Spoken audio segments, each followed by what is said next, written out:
Hola chicos, Historia del Arte y de la Cultura 83. Nos introducimos en un tema un poco arduo porque vamos a tratar del Islam.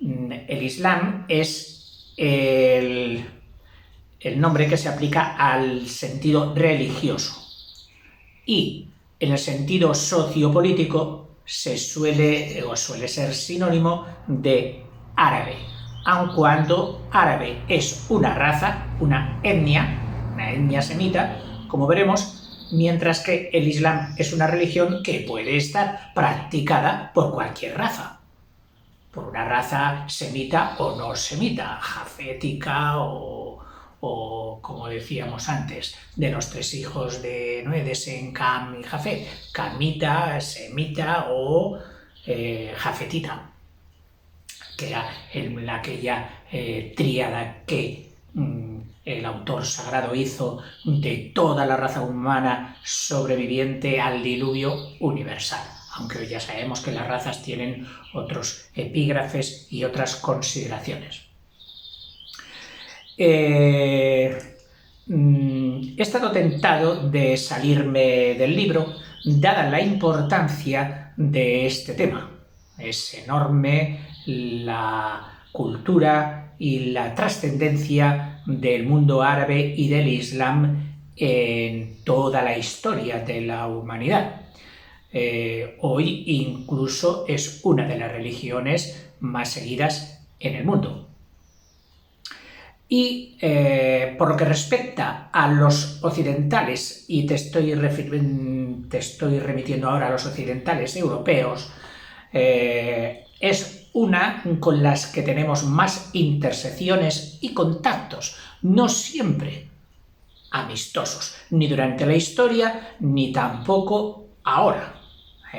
Estamos asistiendo a una invasión, ¿cómo se dice?, silenciosa del mundo musulmán, del mundo árabe en las democracias europeas. Inglaterra, Francia, España, Italia, etc.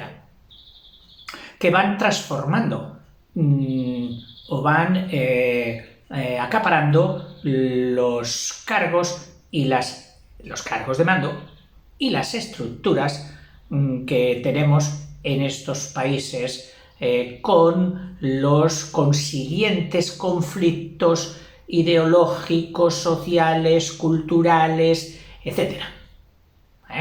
Y tocar este tema que está vivo, que está candente, es realmente pues un compromiso fuerte. Y no oculto que para muchos el tocarlo con su objetividad y decir claramente los fallos y las lacras que existen en esta cultura, como en todas las culturas existen, pero meterse con esta lleva la connotación de un temor a reivindicaciones o ataques ciertamente peligrosos, que cuestan y han costado la vida a periodistas, a escritores, etc. Lo cierto es que las instituciones pannacionales, es decir, que agrupan a todas las naciones, como las Naciones Unidas, etc., son muy cautos en condenar estas excrecencias de esta cultura que nos atañe hoy. Son muy cautos y muchas veces las amagan y no las revelan, como hacen con otras irregularidades de tipo de derechos humanos que se dan en otras culturas diferentes, donde ahí sí, ahí ya con toda libertad, puesto que no esperan o no se arriesgan a ser devorados por el fundamentalismo de una facción. Nunca generalicemos. El fundamentalismo islámico existe, pero es una facción, es decir, una parte, una sección. De hecho, el islamismo, la religión en sí, teniendo unos troncos, unas bases fundamentales muy poquitas, la creencia en Alá y Mahoma, su profeta, etc., luego carente de una estructura jerárquica tan definida como podría ser la de la Iglesia, la de las iglesias cristianas y católicas, donde la jerarquía establece lo que han de seguirse, los dogmas, los cambios de conducta, las adaptaciones de la conducta. En el mundo religioso musulmán es mucho más abierto y lo dejan a la expresión social que pueda tener o que pueda acomodarse su religión en determinadas razas y en determinados países. De forma que nos podemos encontrar islamistas, es decir, adoradores del Dios bajo el nombre de Alá, que son totalmente diferentes en concreto en cuanto a su tolerancia en unos países en otros países, donde la palabra tolerancia ya desaparece para dejar tristemente paso a la otra, a su opuesta, que sería la intolerancia. No necesito ni tú ni yo recordar eventos lamentables, luctuosos de esta raigambre, porque aparecen cada poco en las noticias, tristemente. No obstante, entonces, ya con esta digresión inicial que estoy haciendo, me remito a lo que es mi parecer respecto a esta hermosa cultura, hermosísima cultura, y que en España nos ha dejado un montón de beneficios, pero que no puedo evitar ni ocultar mi desacuerdo con la transgresión de los derechos humanos, que en concreto, y por reducir y simplificar, consiste en la figura femenina, es decir, en cómo la mujer, que ancestralmente en todas las religiones y sobre todo las monoteístas fue un trasto más, un trasto más de pertenencia del hombre, del macho, incluso en la religión hebrea anterior y base de la cristiana, donde no desearás, por ejemplo, el sexto mandamiento, creo que era, que tiene la connotación hoy de un corte espiritualista e ideologista, es decir, de meterse en el pensamiento de la persona, no solo en los hechos, sino en lo delictivo del pensar, como era no desearás la mujer de tu prójimo, que así la han extractado, la han sacado de una redacción que era la original y que todavía está en la Biblia, donde lo que se castiga es la codicia, la avaricia, pero no el deseo sexual o el deseo íntimo o amoroso de la mujer de otra persona, puesto que en ese texto se ponía a la mujer en el mismo rango de no desearás la mujer de tu prójimo, ni el asno de tu prójimo, ni el arado de tu prójimo, ni la oveja de tu prójimo, ni tal, o sea, no desearás los bienes de tu prójimo. Entonces, la mujer, fíjate, era considerada como un bien. Bueno, pues en estas religiones monoteístas, de las que tú y yo posiblemente más conozcamos por la lengua en la que nos expresamos y que nos sirve de vehículo, que serán pues de ámbito hispano, español, etc., y que estamos pues más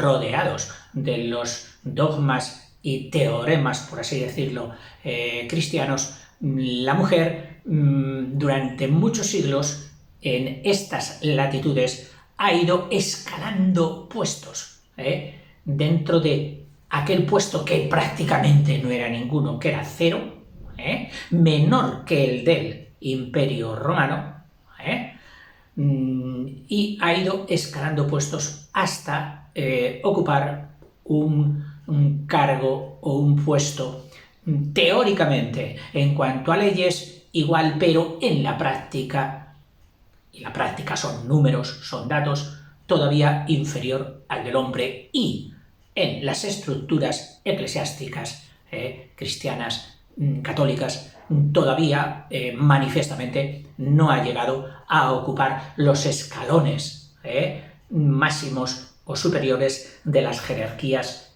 de la jerarquía eclesiástica, manteniéndose, pues, lógicamente, en un segundo plano, dígase como se diga, y se alabe todo lo que se alabe a la figura femenina en la imagen de la Madre de Dios, en cuantas buenas intenciones y buenas palabras se quiera tener para con la mujer, pero el hombre, el macho, el que ha nacido con un pene, por así decirlo, no permite y no ha dejado sitio todavía a la mujer, creyendo que eso fue una decisión divina, que los que estudiáis y hemos estudiado ciencias naturales y hemos visto lo que era la evolución, no tiene que ver nada el polimorfismo sexual, es decir, el que los dos sexos de una misma especie se diferencien en tamaño y en potencia física, que no en potencia ni capacidades intelectuales, pues fuera un condicionante incontrovertido para establecer luego unas prioridades para unos y unas desventajas para otras. Eso no. Hoy la ciencia ni lo avala, ni las religiones que quieren ser tenidas como racionales, modernas y científicas, es decir, que no van en contra de la ciencia, puedan asumir supuestos de este tipo. ¿Cómo me ha quedado, madre, el miedo que tenía yo a estas palabras? No miedo físico, que no sé, ojalá que no me pase nada, claro, pero es también un miedo a herir sensibilidades. Pero yo pienso que dentro del islamismo conozco y conoces y conocemos miles, millones de mujeres, de chicas que especialmente en estos tiempos, cuando las ondas han roto las barreras comunicativas, han roto el secreto que había fuera de mis fronteras, ha roto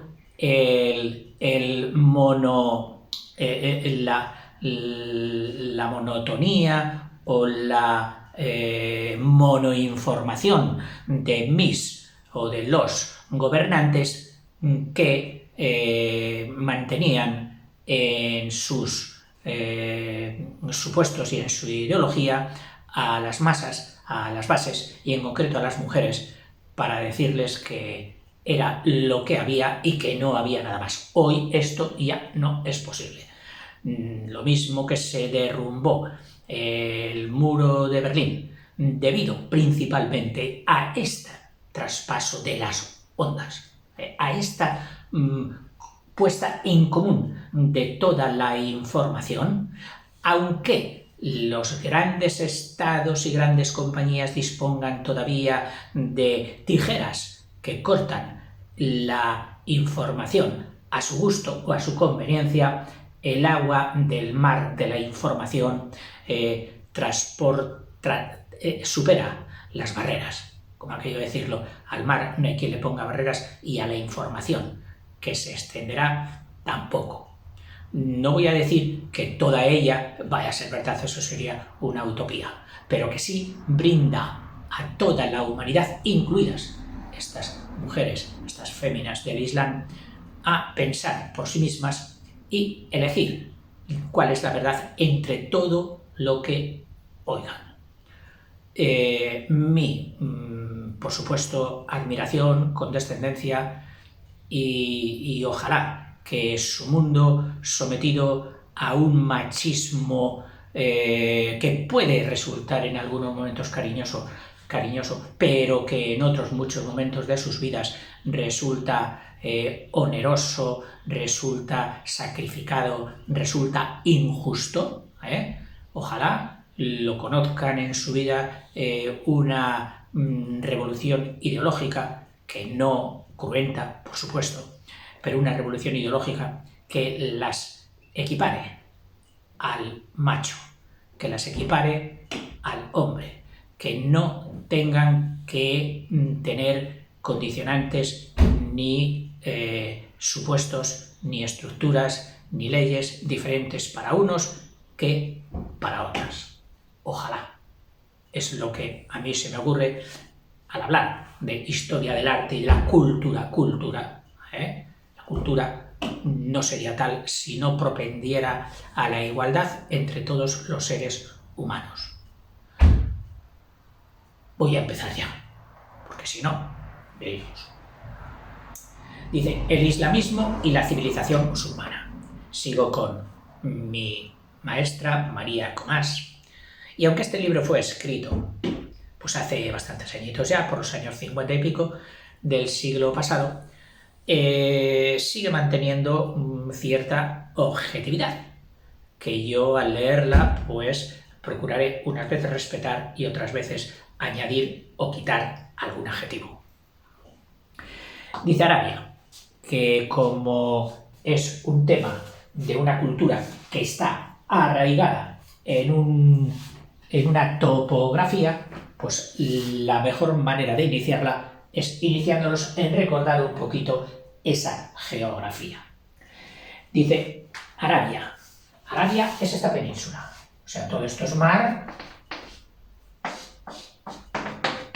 Mar.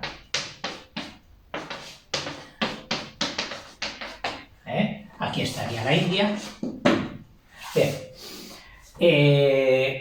Este golfo que se mete por aquí es el Golfo Pérsico, que va a recoger la desembocadura del Tigris y del Éufrates con la Mesopotamia colocada ahí. Y este otro golfo llamado Golfo Arábigo, porque esta península que ves, esta península rodeada por el mar, menos por su zona conectada al continente, que diríamos que es el istmo, que es la península arábiga. Y dentro de la península arábiga vamos a ir viendo los principales. Dice situada entre el Mar Rojo,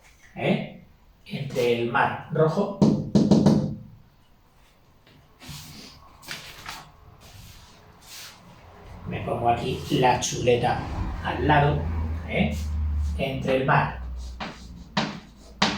Rojo y el Golfo Pérsico.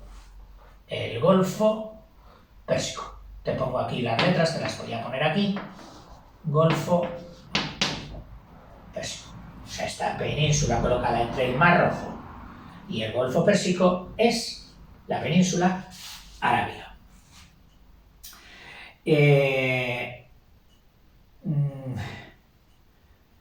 El Golfo Pérsico, que en su mayor parte, esta península es un desierto. Es un desierto. En el sur, en el Yemen, y en el Hadramaut, el Yemen es como ciudad, como nación política esta, pero étnicamente tendría dos partes, el Yemen y el Hadramaut. Hadramaut.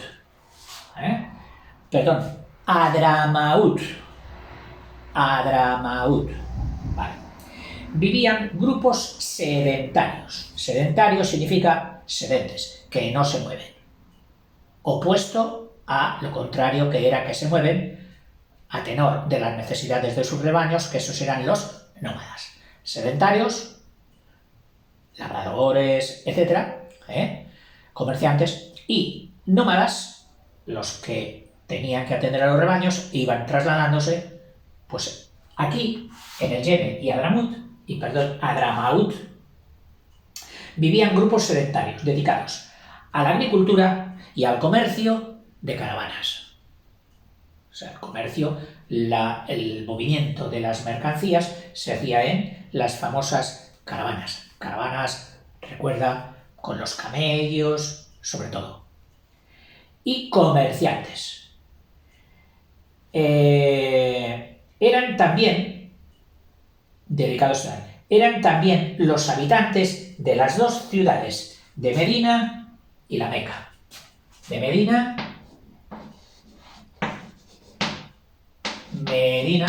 y la Meca.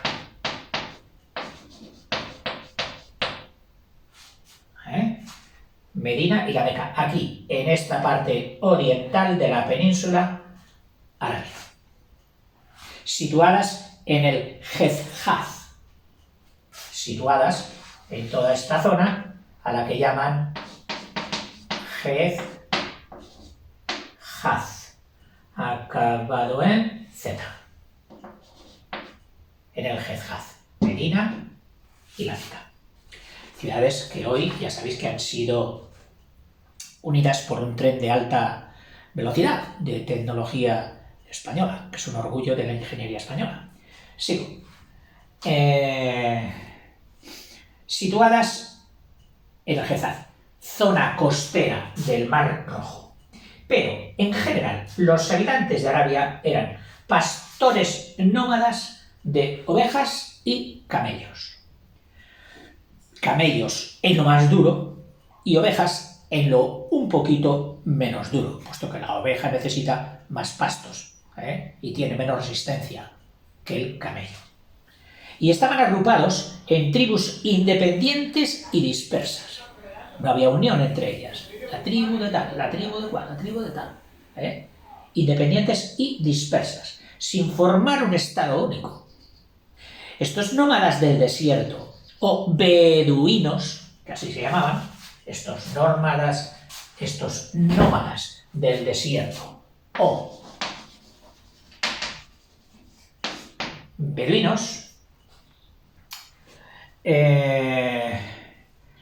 eran valerosos. Fíjate, aquí pone unos cuantos adjetivos. Yo solo te los voy a trasladar. Valerosos. Es decir, atrevidos, por más que pudieran tener alguien de más potencia que ellos, nunca daban un paso atrás. Valor. Valerosos.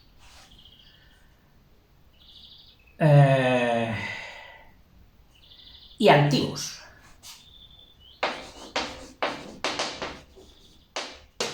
Altivos.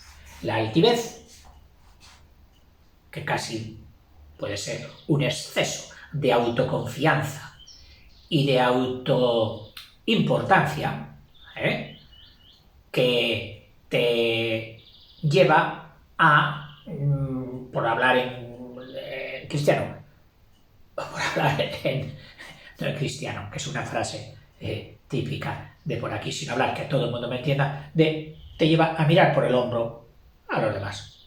Eres un altivo. Eres alto. Tu altivez. Mirar todos hacia abajo. Eran altivos, además de valerosos. Generosos. Fíjate, podíamos calificar esta de positiva, esta de negativa, esta de positiva. Generosos. Vengativos.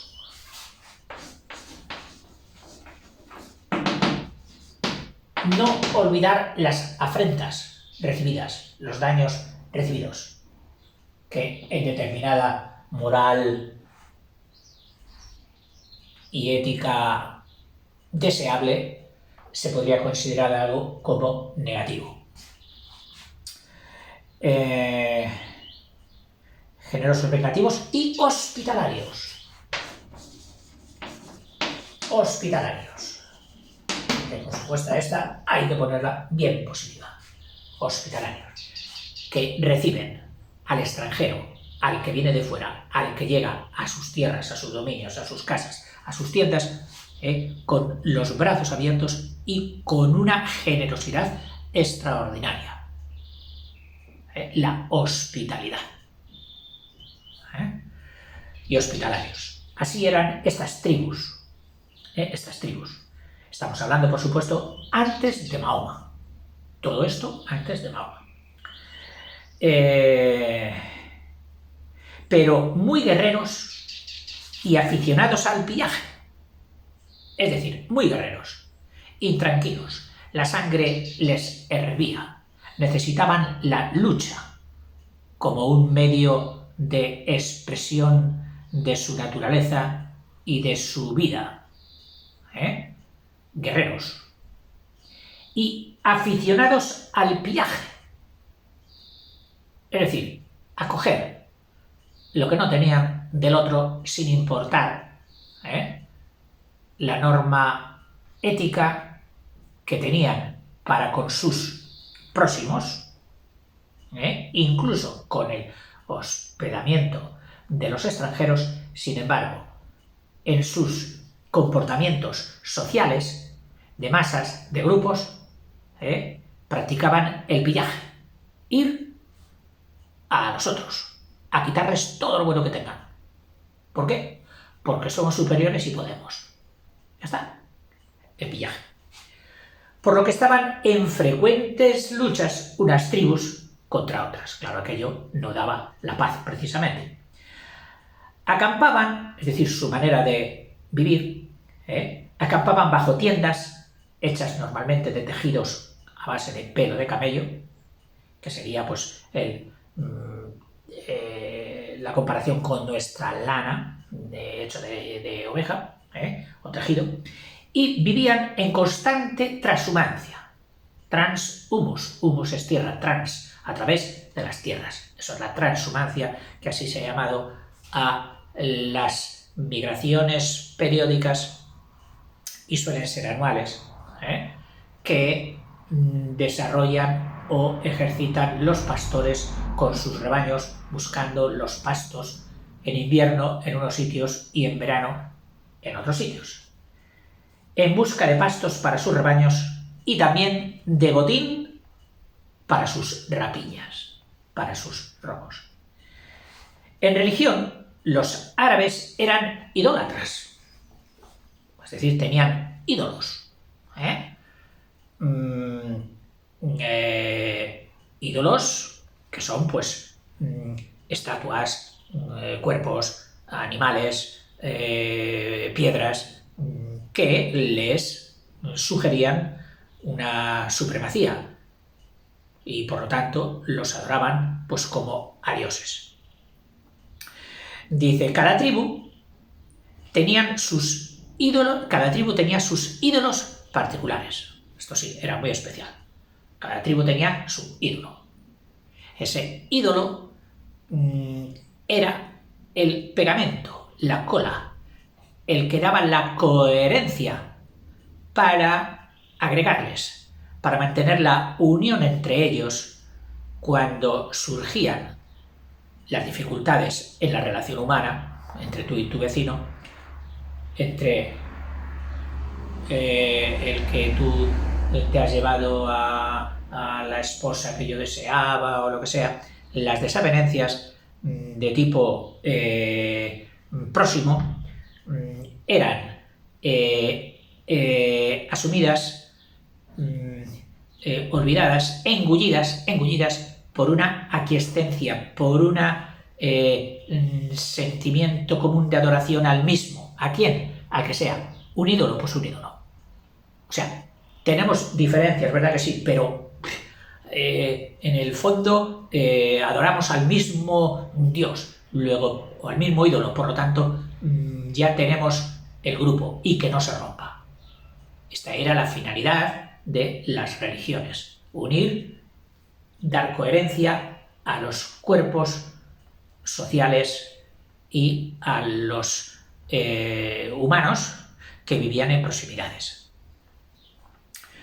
Dice, el ídolo más célebre de todos estos, y además adorado por casi todos los árabes, era una piedra negra que se guardaba en la ciudad de la Meca. En la ciudad de la Meca. En un pequeño santuario de planta cuadrada y de forma de cubo, llamado la Kaaba. Este ídolo era como un dios nacional, y alrededor de la Kaaba estaban colocados, alrededor de la Kaaba, en esa tienda tipo cubo, donde estaba la piedra, alrededor estaban colocados otros 360 ídolos o dioses menores de las diferentes tribus que iban a practicar sus devociones a la Meca. A visitar el santuario de la Kaaba acudían árabes de todo el país, de toda Arabia. Esto dio gran importancia a la Meca, que se convirtió en un importante centro religioso y mercantil, donde hay gente de comercio. A donde acudían los comerciantes para realizar sus transacciones, sus trueques, sus ventas y compras, y los poetas a recitar sus poesías.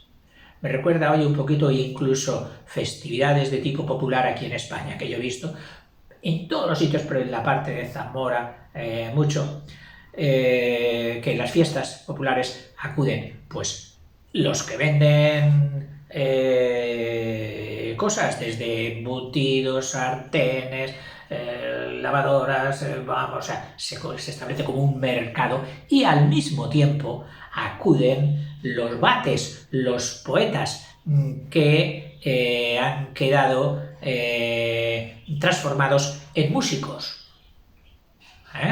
En la zona de la que te estoy hablando, allí por el Aliste y por el Sanabria, acudían dos instrumentos, o sea, grupos de músicos que unos eran de la gaita y otros eran de la flauta, y rivalizaban, o sea, se exponían sus melodías al público para que el público las bailase.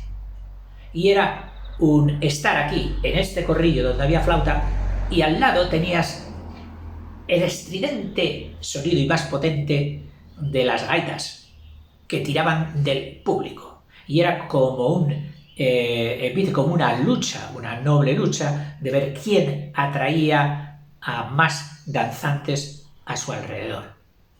Bueno, pues en estas concentraciones de la Meca también asistían los poetas a recitar sus poesías ante la gente. Por lo cual llegó a ser una especie de capital de la Arabia, y la lengua allí hablada se convirtió en la lengua árabe, en la base de la lengua árabe. Esta Arabia idólatra y anárquica, es decir, totalmente dividida, fue la que encontró Mahoma, el gran profeta de los árabes, quien después de fundar una nueva religión a la que llamó el Islam,